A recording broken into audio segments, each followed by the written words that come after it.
Good evening, and welcome back to Unraveling the Truth. I'm Charles Fairfax, joined as always by Peter Pemberton. Peter, it seems the Americans are once again in the throes of one of their great moral panics, this time over the newly released Epstein documents. Quite right, Charles.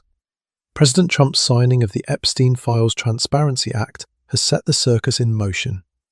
The American media is behaving as if they've uncovered the lost ark, rather than what appears to be mostly flight logs and social calendars. Precisely. Let's begin with the elephant in the room, or rather, the corpse. Jeffrey Epstein didn't kill himself. The official narrative that a man under 24/7 surveillance in the most secure federal detention facility in America managed to successfully commit suicide stretches credulity beyond breaking point. This was a man who knew where too many bodies were buried. Quite literally, some suspect. And now we're meant to believe this meticulous man kept detailed records of his criminal enterprises? This isn't Al Capone keeping tax records. This is something far more peculiar.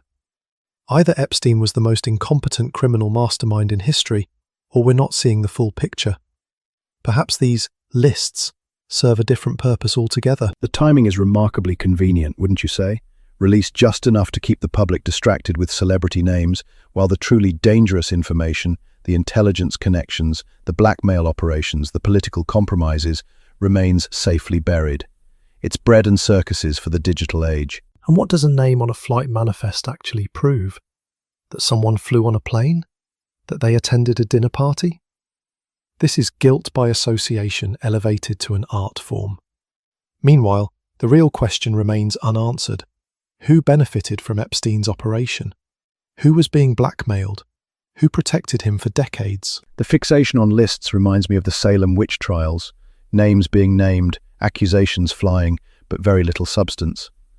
Where's the video evidence? The financial trails? The intelligence connections? Epstein was Mossad connected according to multiple intelligence sources, yet this aspect receives curiously little attention. It's become another form of virtue signaling, people competing to express the most outrage while ignoring the actual mechanics of power. The same people who turned Me Too into a weapon for settling scores now want to use Epstein's list for their own purposes.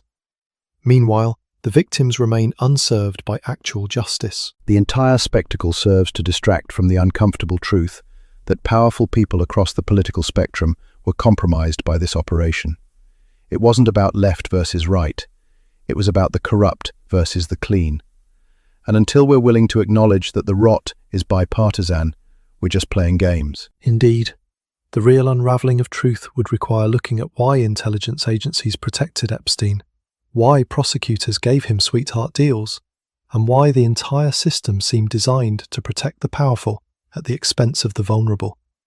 But that would require actual courage rather than performative outrage. So, while Americans clutch their pearls over which celebrity flew on which plane, the real architects of this nightmare remain comfortably in the shadows. Until we demand answers to the right questions, we're just rearranging deck chairs on the Titanic. Quite. And on that sobering note, we'll conclude today's episode. Join us next time on Unraveling the Truth.